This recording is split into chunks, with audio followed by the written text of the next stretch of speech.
Here's a group situated on the northeast coast of Trinidad and Tobago who have mobilized the power of their community to look at their vulnerabilities and strengthen their capacities in order to address reforestation, disaster risk reduction, pandemic awareness, and their livelihoods. They are involved in protection of the leatherback turtles, agriculture, and ecotourism. They have partnered with various agencies, governmental agencies, and the private sector, also NGOs, in order to improve their lives and build resilience in their communities. We have a project designed to seeing how we can mitigate against the impact of climate change using the reforestation of the forest as the catalyst for all of that. What we have done, we have identified a parcel of land. We have recognized that because we are coastal communities and we will be impacted upon negatively by increasing bad weather, which is a result of the impacts of worsening climatic conditions. We created a nursery.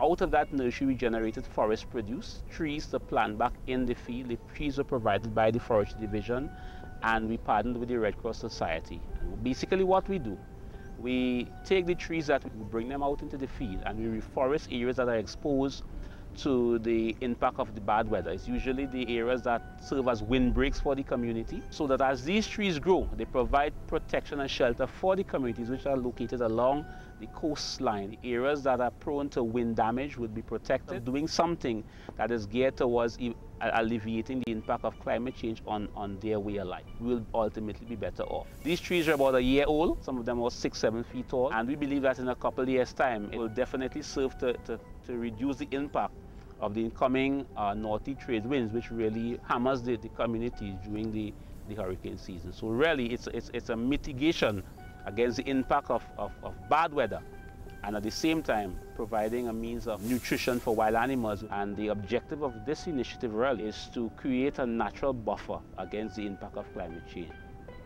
Today I'm speaking about the Visitor Orientation Center. The prohibited time is on March 1st to August 31st, where you can go turtle watch. You must enter the prohibited area with a permit. Right now I'm standing on one of the trails here in Grand Riviere, maintained by the Reforestation Program. This is a trail that leads to Pawi watching.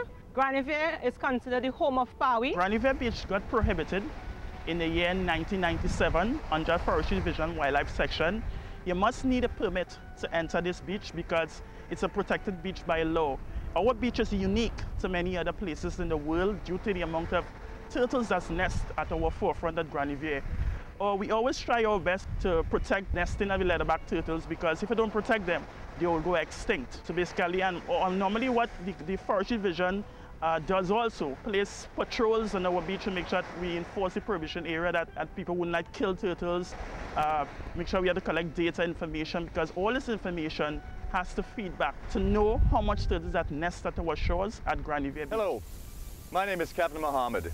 I am a tour guide with the Grand Riviere Nature Tour Guide Association, one of the many people that is involved in a conservation project that is initiated on this site. The project involves protection and care of leatherback turtles. The site is, as you've heard by many other people mention, the site's protected. It's a site that is endorsed by the Ministry of Wildlife, and it's a site that we protect with our hearts and souls for 6 months of the year. Grand Riviere is a coastal community, and like all coastal communities in the world, it's been affected by climate change. What we see in our community over the last 10 to 15 years is a very slow rise in sea levels. Bear in mind that this is a very important nesting site for sea turtles, and that rise in sea level ultimately is going to reduce the size of the nesting site. We realize that in the future globally there'll be fewer and fewer places for these magnificent animals to nest. We know that the beach will be smaller in 100 years. We know that we have a lot of turtles visiting this beach.